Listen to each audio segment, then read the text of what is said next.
அடுத்து நாம் நிகழ்வின் முக்கியமான இடத்தில் நின்று கொண்டிருக்கின்றோம். வான்மழை 88வது கருத்தரங்கத்தினுடைய தலைமையுரை வழங்கக்கூடிய நம்முடைய ஆளுமை கோவை கொங்குநாடு மருத்துவமனையினுடைய நிர்வாக இயக்குனர் மருத்துவர் பி. ராஜு அவர்களை பற்றிய ஒரு காணொளி, அறிமுக காணொளி வெள்ளித்திரையில் விரிகிறது அவையின் பார்வை. ஈரோடு மாவட்டம் அந்தியூர் அருகிலுள்ள பிரம்மதேசம் என்னும் குக்கிராமத்தில் கல்வி அறிவில்லாத பெற்றோர்களுக்கு மகனாய் சாதாரண விவசாய குடும்பத்தில் பிறந்த டாக்டர் பி. ராஜு MS இன்று 375 நவீன படுக்கை வசதிகளுடன் கூடிய பல்நோக்கு மருத்துவமனையான கொங்குநாடு மருத்துவமனை மற்றும் இதனை சார்ந்துள்ள மருத்துவமனையான கொங்குநாடு கிட்னி சென்டர், கொங்குநாடு தீரன் சின்னமலை வளாகம் மற்றும் கொங்குநாடு அறக்கட்டளையுமான 8 ஏக்கர் பரப்பளவில் 750க்கும் மேற்பட்ட மாணவ மாணவிகளை நியாயமான கட்டணத்தில் கொங்குநாடு செவிலியர் கல்லூரி மற்றும் கொங்குநாடு அலைட் ஹெல்த் சயின்ஸ் கல்லூரிகளை நடத்தும் அளவிற்கு உயர்ந்துள்ளதன் காரணம் குடும்ப சூழல், மருத்துவமனை, கல்லூரி, இவரது அயராத உழைப்பும் பல விருதுகளும், நோயாளிகளுக்கு செய்த அறுவை சிகிச்சை மற்றும் கடந்த 45 வருடங்களாக மக்களுக்கு அவர் மேலுள்ள நம்பிக்கையும், இல்லாதவர்களுக்கு இயன்றதை செய்யும் எண்ணமே காரணம். இத்தனை சேவைகளையும் தாண்டி நமது டாக்டர் ராஜு அவர்களின் உயரிய உதவும் மனப்பான்மையினால் முதன் முறையாக நமது கோவையில் கொங்குநாடு மருத்துவமனை பேருந்து மருத்துவ சேவையை உதயமாக்கி இருக்கிறது.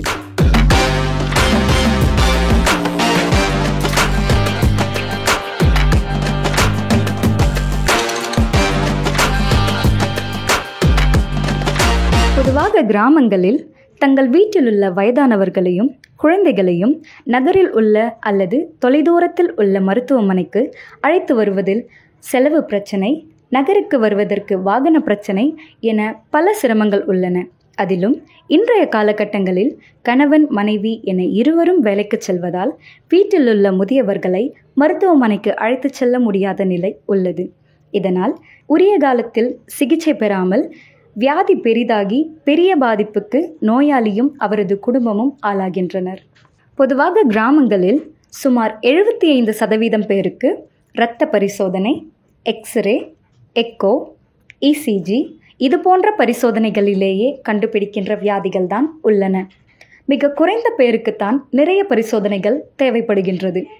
நமது நடமாடும் கொங்குநாடு மருத்துவமனையின் நோக்கம் மக்களை தேடி மக்கள் இடத்திற்கே சென்று இரத்த பரிசோதனை, எக்ஸ்ரே, எக்கோ, ECG எடுத்து சிறப்பு டாக்டர்கள் ஆலோசனை வழங்குவதுதான் இந்த திட்டத்தின் முக்கிய நோக்கம். சிறிய கிராமங்களுக்கு கூட சென்று சேவையளிக்க வேண்டும். இயலாதவர்களுக்கு இயன்றதை செய்வதே நம்ம கொங்குநாடு மருத்துவமனையின் முழுமுதற் நோக்கமும் ஆகும். நமது கொங்குநாடு நடமாடும் மருத்துவ பேருந்தில் உள்ள வசதிகள்.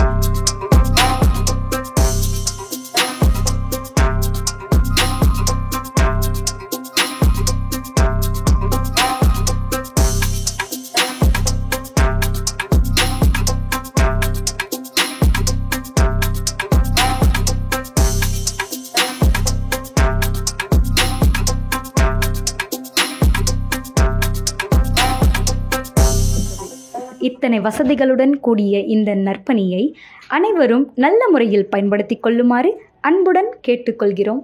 நன்றி.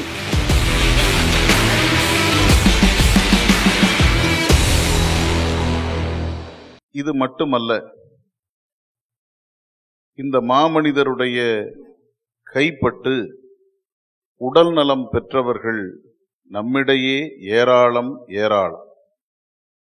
அவர்கள் சொல்லக்கூடிய செய்தி, கொங்குநாடு மருத்துவமனைக்கு சென்றால் தேவையற்ற மருந்துகளை கொடுத்து நம்மை சிரமப்படுத்தாத மருத்துவர் என்ற ஐயாவை பற்றி சொல்வார். அது மட்டுமல்ல, ஒருவேளை இயலாதவர்கள் என்று சொன்னால் அவர்களுக்கு இலவசமாக வைத்தியமும் செய்யக்கூடிய மாமனிதர் என்று இவரை பற்றி சொல்வார். அது மட்டுமல்ல, ஒருவேளை நீ எப்படி ஊருக்கு போக போற என்று கேட்டுவிட்டு வழியில்லாமல் அவர் நின்றால் உண்ண உணவுக்கும் செல்ல பேருந்துக்கும் பணம் கொடுத்து அனுப்பக்கூடிய மனிதநேயம் மிக்க மாண்பாளர் இந்த மருத்துவர் என்று பல பெருமக்கள் சொல்ல கேட்டு நாம் மகிழ்ந்திருக்கிறோம். அப்படிப்பட்ட மாமனிதர் கொங்குநாடு மருத்துவமனையினுடைய நிர்வாக இயக்குனர் மருத்துவர் பி. ராஜு ஐயா அவர்களை அன்போடு மேடைக்கு வருமாறு அழைக்கின்றேன். உங்கள் அரகதந்த கரோலி அவர்களை மேடைக்கு அழைத்து வரட்டும்.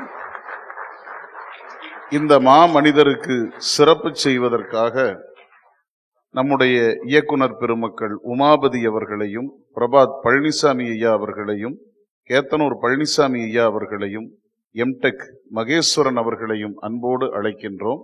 அவர்களோடு திரு வேலுசாமி அண்ணா அவர்களையும் இணைந்து கொள்ளுமாறு அன்போடு வேண்டுகிறேன். இந்த பெருமக்கள் அனைவரும் இணைந்து நம்முடைய தலைமை விருந்தினருக்கு நினைவு பரிசு வழங்கி அன்பால் வரவேற்று மகிழுமாறு வேண்டுகிறேன்.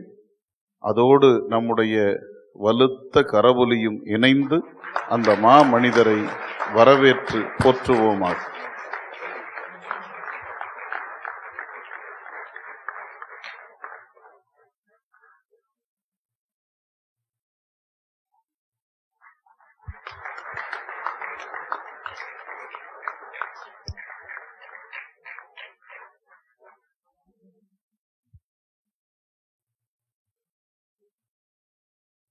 நன்றி ஐயா.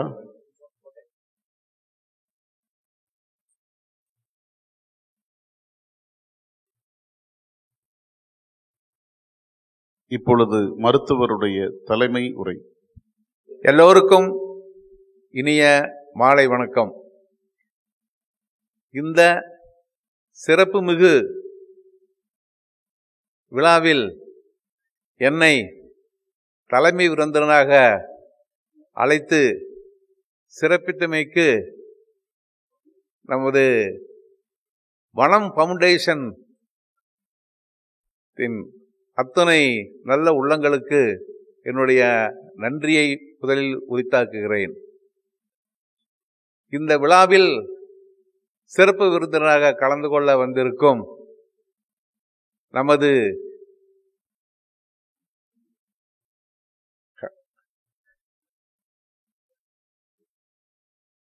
பிரதீப் விஜய் அவர்கள், பிரீத் எனர்ஜி ஹெல்த் ஃபவுண்டேஷனுடைய நிறுவனர், உலகளாவிய சிறந்த பேச்சாளர் அவர்களே, இதுக்கு சிறப்பு சேர்க்க வந்திருக்கும் பத்மஸ்ரீ அம்மா செல்லம்மாள் அவர்களே, இவ்விழாவை சீரும் சிறப்புமாக ஏற்பாடு செய்திருக்கும் நமது தலைவர், வனம் ஃபவுண்டேஷன் தலைவர் சுவாதி சின்னசாமி ஐயா அவர்களே, செயல் தலைவர் பாலசுப்ரமணியம் ஐயா அவர்களே, செக்ரட்டரி ஸ்கை சுந்தரராஜ் ஐயா அவர்களே, பொருளாளர் விஸ்வநாதர் அவர்களே, மற்றும் இந்த வனம் ஃபவுண்டேஷனுடைய அனைத்து அறங்காவலர்களே, இந்த வைபவத்திற்கு வந்திருக்கும் அனைத்து உழவர் பெருமக்களே, பெரியோர்களே, தாய்மார்களே, உங்கள் அனைவர்களுக்கும் என்னுடைய முதற்கண் வணக்கத்தை தெரிவித்துக் கொள்கின்றேன். இந்த வனம் நிறுவனம் இவ்வளவு சீரும் சிறப்புமாக இந்த வான்மலை 88வது மாதாந்திர கூட்டத்தை ஏற்பாடு செய்து கொடுத்திருக்கிறது. அவர்கள் அனைவர்களுக்கும் என்னுடைய வாழ்த்துக்களையும் பாராட்டுதல்களையும் தெரிவித்துக் கொள்கின்றேன். வனம் என்பது மிக மிக முக்கியம். எப்படி மனிதனுக்கு வைத்தியம் உயிர் வாழ மிக மிக முக்கியமோ, அதேபோல வனம்ங்கிறது மனிதன் உயிர் வாழ முக்கியம். வனம்தான் ஒரு மனிதனுக்கு ஆக்சிஜனை கொடுக்கின்றது. வனம்தான் ஒருத்தருக்கு தேவையான மழை பொழிது தண்ணியை கொடுக்கின்றது. வனம்தான் ஒருத்தனுக்கு நல்ல சூழலை கொடுக்கின்றது. வனம் இல்லைன்னா உயிர் இல்லை, மனித வாழ்க்கை இல்லை.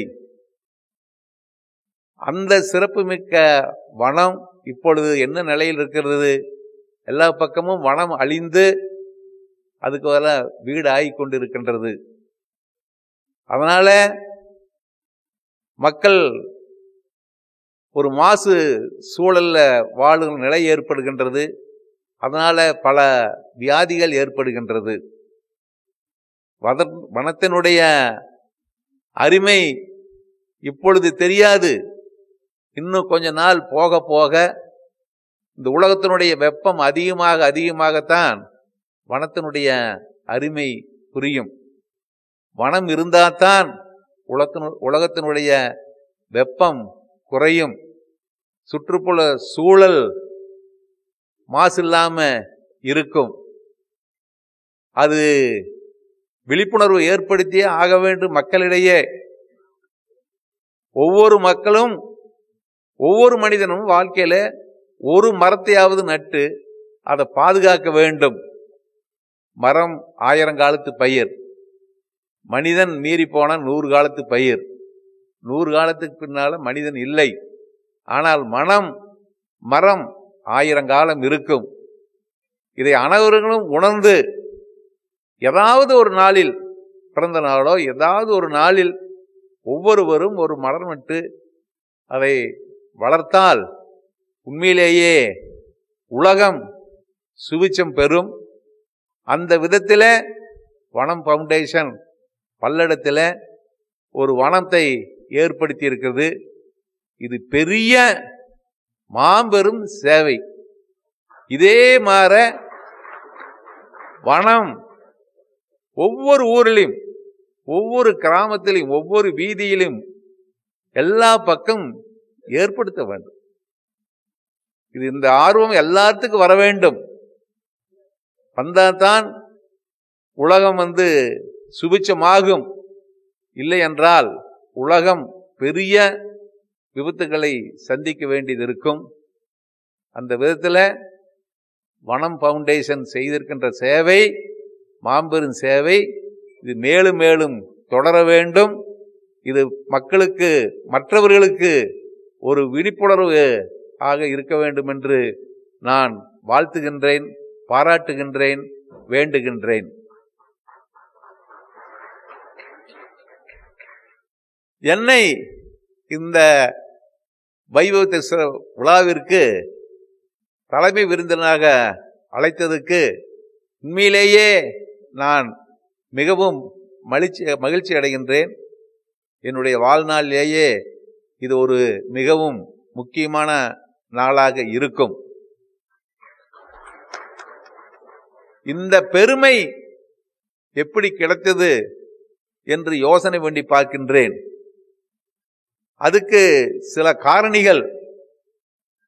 என்னுடைய பெருமைக்காக நான் இதை எடுத்து சொல்லவில்லை. இது மற்றவர்களுக்கு ஒரு எடுத்துக்காட்டாக இருக்கும் அப்படிங்கிறதுக்காக சிலதை சொல்லுகின்றேன். ஒருவன் வளர்ச்சி அடைய வேண்டுமென்றால், உலகத்தில் தெரிய வேண்டுமென்றால் ஃபர்ஸ்ட் அவன் நல்லாக இருக்க வேண்டும். உடலில் நல்லா இருக்க வேண்டும், உள்ளத்தில் நல்லா இருக்க வேண்டும், ஒரு தொண்டுள்ளம் கொண்டு இருக்க வேண்டும், அவன் படிப்பில் சிறந்தவனாக இருக்க வேண்டும், அவன் திறமையில் சிறந்தவனாக இருக்க வேண்டும், கடின உழைப்பாளியாக இருக்க வேண்டும், எல்லாரிடமும் அன்பு, பாசம், நேசம் கொண்டவனாக இருக்க வேண்டும்.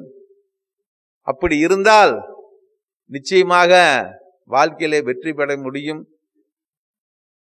நான் ஒரு சின்ன கிராமத்தில் படிப்பறிவு துளியோட கிடையாத ஒரு தந்தை தாய்க்கு பிறந்து இவ்வளவு தூரம் வந்திருக்கிறேன்.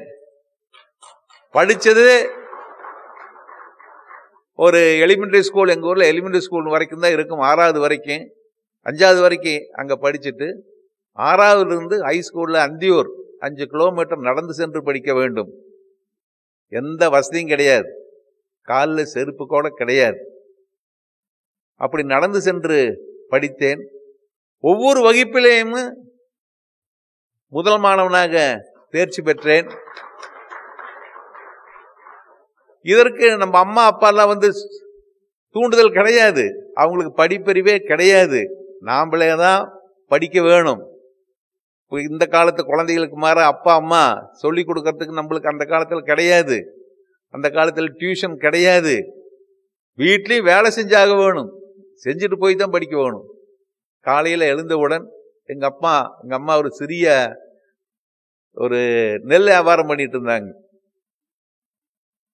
காலையில் நெல்லை வேக வச்சு எடுத்து காய வச்சு அந்தியூரில் கொண்டு அரைச்சு ஒரு 4-5 கடைக்கு போகிற வியாபாரம் பண்ணிட்டு இருந்தாங்க. அவங்களுக்கு உறுதுணையாக காலையில் போகிறதுக்குள்ள அந்த நெல் வேகிறதுக்கு உறுதுணை பண்ண வேணும். மாடுகண்ணெல்லாம் இருக்குது, பருத்தி கொட்டை ஆட்ட வேணும். பருத்தி கொட்டை ஆட்டி தண்ணி ஊற்றி காட்டிட்டு போக வேணும். சாப்பாடு ஏதோ அவங்க வேலையை தான் பார்ப்பாங்க. நம்மளால செஞ்சு எடுத்துட்டு போகணும். செய்ய முடியலன்னா அந்த அன்னைக்கு பட்னி. நம்மளுக்கு அப்பெல்லாம் கொஞ்சம் இப்போ இருந்துச்சுன்னா பெருமையா சொல்லுவோம், நான் படிப்பு அறிவில்லாத அப்பாவுக்கு பிறந்தேன் அம்மாவுக்கு பிறந்தேன்னு. அப்பெல்லாம் நம்ம கூட படிக்கிறதையோட நம்மளை என்னமோ தப்பா நினைச்சுக்குவாங்கன்னு சொல்லிட்டு நம்மளுக்கு ஒரு தாழ்வு மனப்பான்மை. எங்க அப்பாவுக்கு கையெழுத்து போட தெரியாது, ரேகை வைக்க தெரியும். என்னுடைய அந்த ப்ரோக்ரஸ் ஷீட்ல கையெழுத்து வாங்கி கொண்டாந்து கொடுப்பாங்க. ரேகை வாங்கி கொண்டாட்டு மற்ற ஸ்டூடெண்ட்டுக்கெல்லாம் தெரியாம மறைச்சு கொண்டு போய் கொடுப்பேன். இப்போ பெருமையா சொல்றோம், நான் அப்படி பிறந்தேன்ட்டு. அப்ப நம்மளுக்கு தெரியாது. அப்ப சாப்பாடுகள்லாம் மத்தியானம் கிடையிலனா பக்கத்துல கிரவுண்ட் இருக்கு, அங்க போய் பல்லாங்குழியில் உட்காந்துட்டு சும்மா உட்காந்துட்டு இருப்போம், மற்றவங்களுக்கு தெரியக்கூடாதுங்கிறதுக்காக. இப்படி எல்லாம் படிச்சு முதல் மாணவனாக தேர்ச்சி பெற்றதுக்கு பின்னாடி என்ன பண்றது? நம்மளுக்கு எந்த ஒரு பிரமதேசம் டு அந்தியூர் இவ்வளவு மட்டும்தான் தெரியும், வேற ஊர் எதுவுமே தெரியாது. அதிர்ஷ்டவசமாக எங்க கூட படிச்ச சிதம்பரம் சொல்ற பையனுடைய அப்பா நாட்டுக்கோட்டை செட்டியாரு, அந்தியூர்ல ரஞ்சித் ஹோட்டல்னு வச்சுட்டு இருந்தாரு. அவன் மகன் கொஞ்சம் மார்க் குறைவா போயிட்டான்.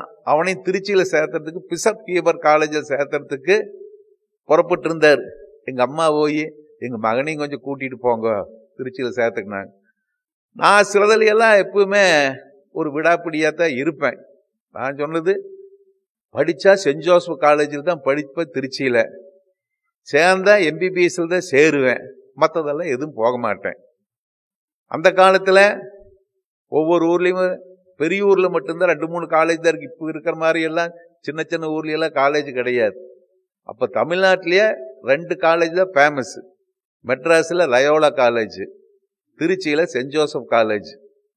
இந்த பக்கம் ஏரியாவில் இருக்கிறவங்க திருச்சி சென்ட் ஜோசப் காலேஜில் தான் கொங்கு மண்டலத்தில் இருக்கிற போய் சேர ஜாயின் பண்ணுறதுக்கு நினைப்பாங்க. அந்த பக்கம் இருக்கிறவங்கெல்லாம் மெட்ராஸ் போவாங்க. அந்த விதத்தில் திருச்சி சென்ட் ஜோசப் காலேஜில் போய் சேர்ந்து முதல் மாணவனாக பயிற்சி பெற்றேன். அப்பொழுது தேர்வெல்லாம் இன்டர்வியூ தான் வைப்பாங்க.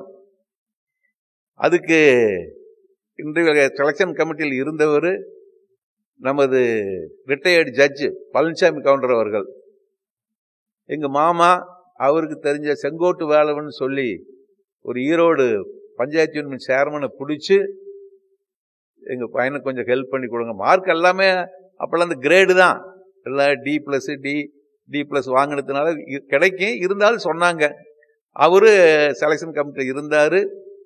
MBBS கிடைச்சது. படிச்சோம். படிச்சு முடிச்சதுக்கு பின்னால என்ன செய்யறது பார்க்கும்போது, நான் படிக்கிற போது நான் ஹவுஸ் சர்ஜனா சேர்ந்த உடனே கோயம்புத்தூர் மெடிக்கல் காலேஜில் அப்பதான் KG ஹாஸ்பிட்டல் டாக்டர் பக்தவச்சலம் அமெரிக்காவில் முடிச்சுட்டு அங்க அசிஸ்டன்ட் ப்ரொஃபஸரா மெடிக்கல் காலேஜில் ஜாயின் பண்றார். எங்க யூனிட்ல அசிஸ்டன்ட் ப்ரொஃபஸர். என் வேலையை பார்த்துட்டு அவரு சனிக்கிழமை அன்னூர்ல ஒரு கிளினிக் வச்சிருப்பார். ஆஃப்டர்நூன் சனிக்கிழமை ராஜு நீ என் கூட வா அப்படின்னு சொல்லி கூட்டிட்டு போயிட்டு அங்க வச்சிருந்தார். 1975 அவர் செஞ்சு முடிக்கும்போது கேஜி ஹாஸ்பிட்டல் ஃபவுண்டேஷன் போட்டு ஃபர்ஸ்ட் ஃப்ளோர் முடிச்சு இருக்குது, பூஜை போட்டு ஆரம்பித்தோம். ராஜே நீ வந்து ஜாயின் பண்ணிக்கோ அப்படின்னாரு. போய் ஜாயின் பண்ணேன். நானும் பார்வதிங்க சொல்கிற ஒரு அம்மா தான், நான் தான் டாக்டர், பார்வதி சொல்கிற அம்மா தான் நர்ஸு. 2 பேர் 24 மணி நேரம் டியூட்டி. பகலும் டியூட்டி தான், நைட்லேயும் யூரின் போனாலும் நாங்கள் தான், மோஷன் போனாலும் நாங்கள் தான், என்ன பண்ணாலும் நாங்கள் தான். இப்படியெல்லாம் பார்த்தோம். அதுக்கு பின்னால் மருத்துவமனை விரிவடைஞ்சிட்டே போச்சு. இந்த காலத்துக்கு அந்த காலத்துக்கு என்ன வித்தியாசம்னா, அந்த காலத்தில் முன்னால் வந்து ஓபியில் வெயிட்டிங் ஹாலில் கவுச்சுமார் போட்டிருப்பாங்க அட்டண்டரில் வந்து பேஷண்டில் உட்காரத்துக்கு. நான் டாக்டர் சிதம்பரம் காங்கேயம் டாக்டர் அதான் டியூட்டி டாக்டர் அங்கேயே உள்ள தங்கியிருப்போம். நான் முன்னாலே இந்த கவுச்சில் படுத்திருப்பேன்.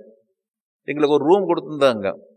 நைட்டில் ரூமில் படுத்திருந்தா வந்து கதவு தட்டினான சிதம்பரம் எந்திரிச்சு போய் கேஸ் பார்த்துருவான், நம்மளுக்கு வந்து கேஸ் பார்க்குற சான்ஸ் இருக்காதுன்னு சொல்லிட்டு நான் கவுச்சிலே படுத்துருவேன்.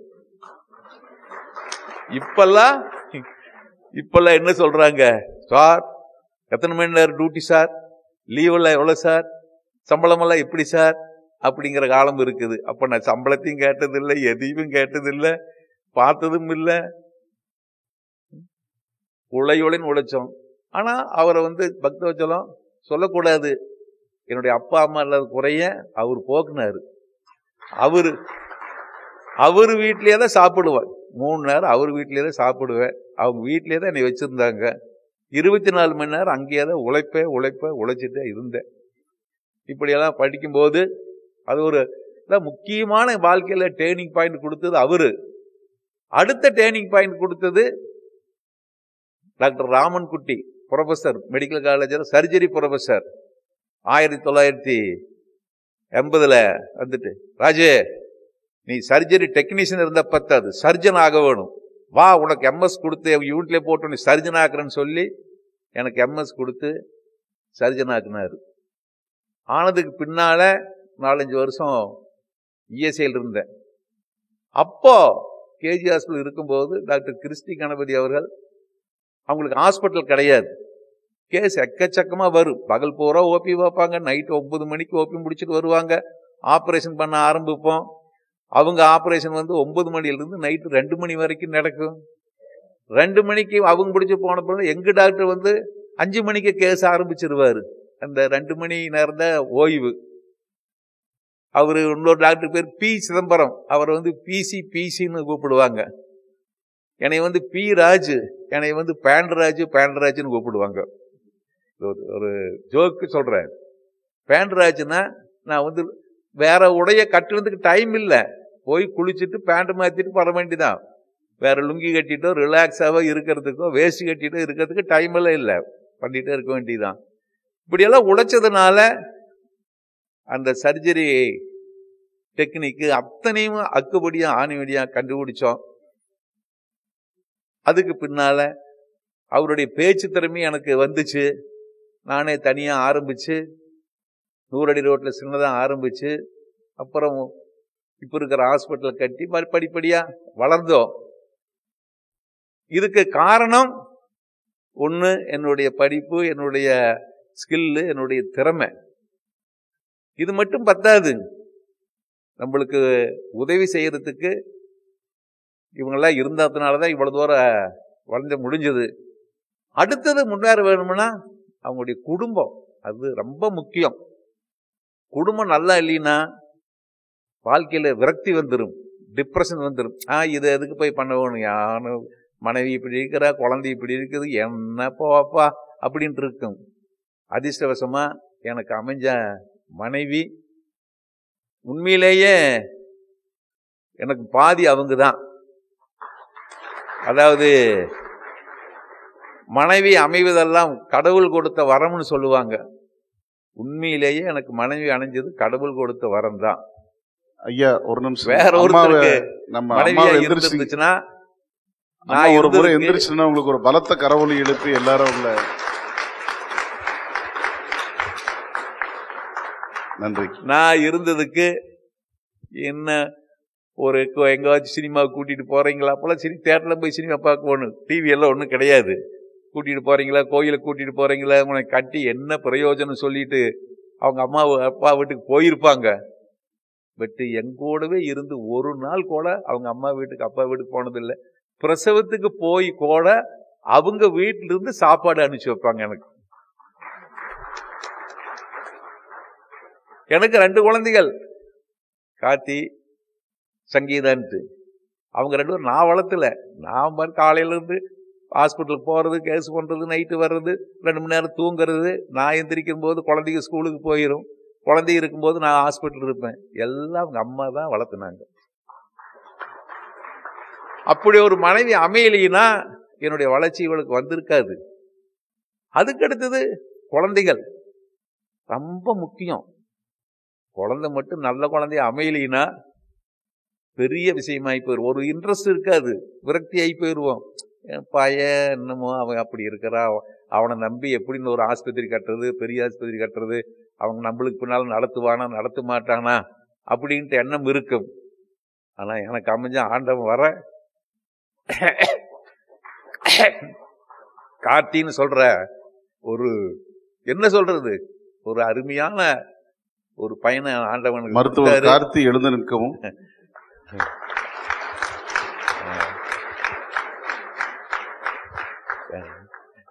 அவரு என்ன மகன் அப்பா 5 அடி பாய்ந்த மகன் 10 அடி வயரமாற. அவன் எனக்கு தான் தெரியும் கம்ப்யூட்டர் பிரெயின். அவன் டாக்டர் தான் ஒழிய கம்ப்யூட்டர்ல அவன் மாதிரி யாருமே இல்லை. அவன் நினைச்சது கம்ப்யூட்டரா போகத்தான் நாங்க தான் பிடி சொன்னோம். பட் எங்க பேச்சு தட்டாம நாங்க சொன்னது பண்ண. அந்த மகன் அமையலைன்னா இன்னைக்கு ஒரு பெரிய ஒரு ஹாஸ்பிட்டல் போட்டுட்டு இருக்கிறோம். கணபதியில ஒரு 700 bed hospital, multi speciality hospital போட்டுட்டு இருக்கிறோம். அதையெல்லாம் நான் செய்யவே மாட்டேன். சரி, நம்மளுக்கு பின்னால நம்ம மகன் நம்மளை விட நல்லா நடத்துவான், சரி போடலாம்னு சொல்லி போட்டோம். இது அடுத்தது. அதுக்கு அடுத்தது உற்றார் உறவினர்கள், நல்ல உறவினர்கள் வேணும்.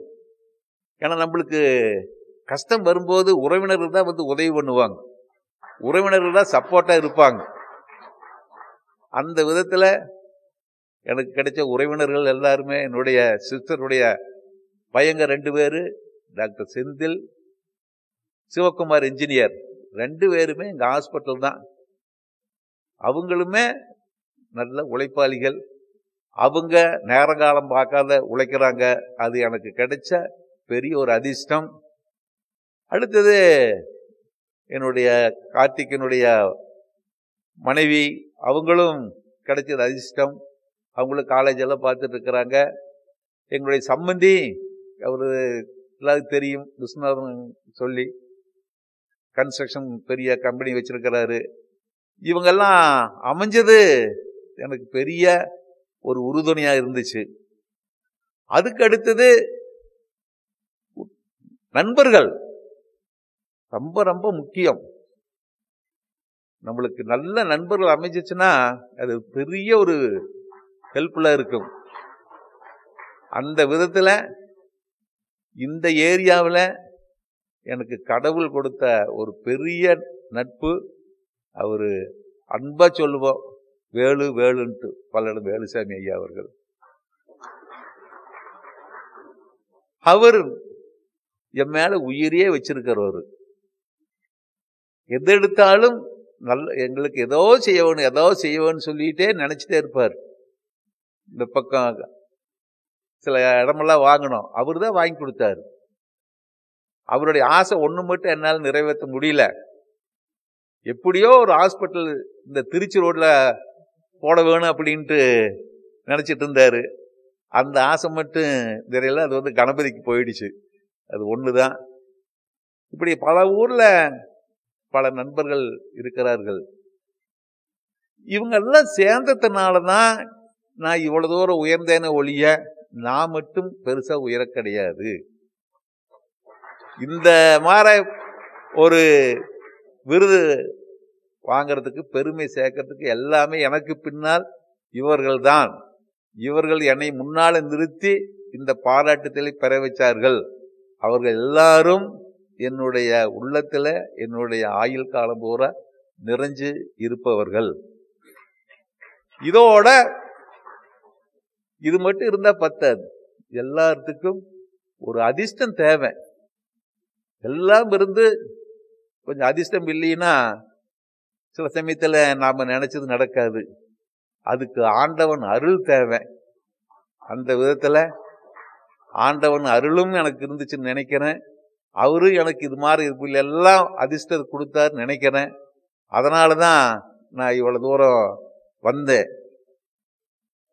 திருப்பி திருப்பி சொல்ற, ஒருத்தன் நல்ல படிப்பறிவு இருந்து, திறமை இருந்து, உழைப்பு இருந்து, எல்லாத்துக்கிட்டையுமே ஒரு அனுசரிச்சு போற குணம் இருந்துச்சுன்னா நிச்சயமா வாழ்க்கையில முன்னேறுவாங்க. அதுக்கு நான் ஒரு உதாரணம்.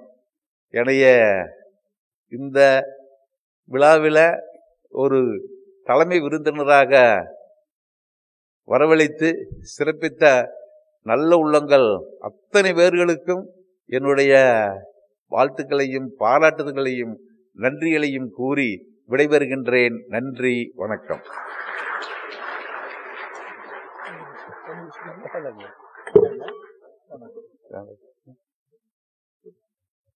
பெருமக்களே, என்ன சொல்றதுன்னே தெரியல. மருத்துவருடைய உரை நான் சொல்லுவேன், சத்தியமாக தயாரிக்கப்பட்ட உரை அல்ல, அது உள்ளத்திலிருந்து வந்த வெளிப்பாடு.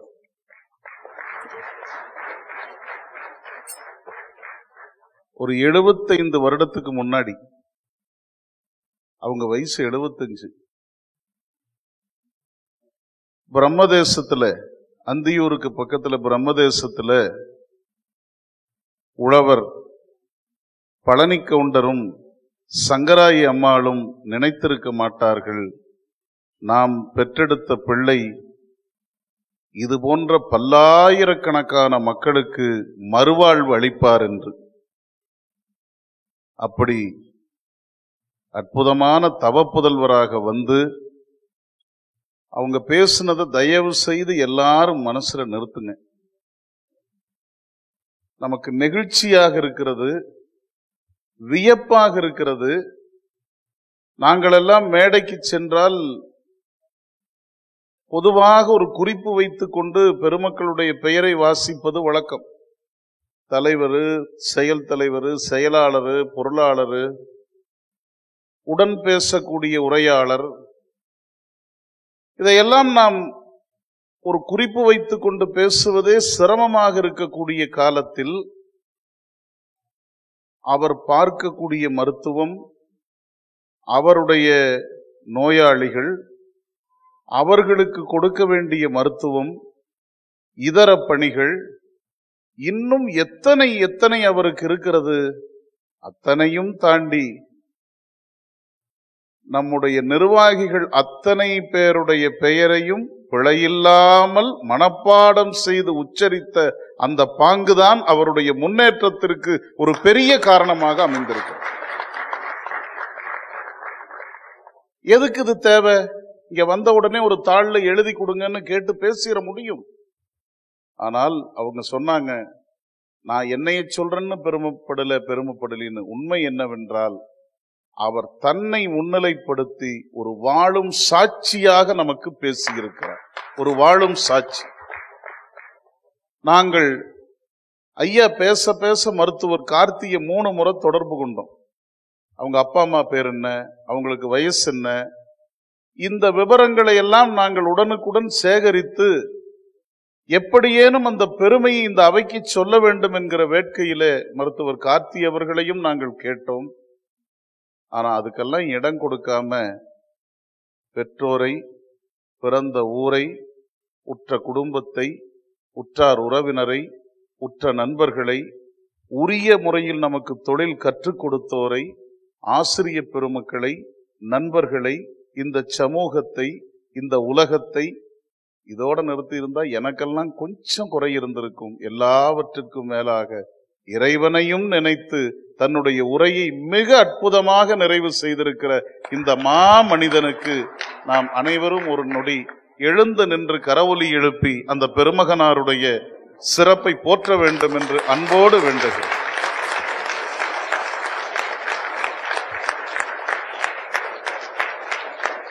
நன்றி, நன்றி. மருத்துவர் கார்த்திக் ஒரு பின்குறிப்பு. உங்க அப்பா செய்ததைப் போல நீங்களும் தொடர்ந்து செய்ய வேண்டும் என்பது எங்கள் ஆசை. அதை நீங்கள் நிறைவேற்றுவீர்கள் என்று அன்போடு எதிர்பார்க்கிறோம். ஏனென்றால் எனக்கு தெரிந்து மருத்துவர் ராஜ் அவர்களிடத்திலே ஒரு முறை சென்று வந்தவர்கள் அவரை விட்டு பிரியவே மாட்டார்கள்.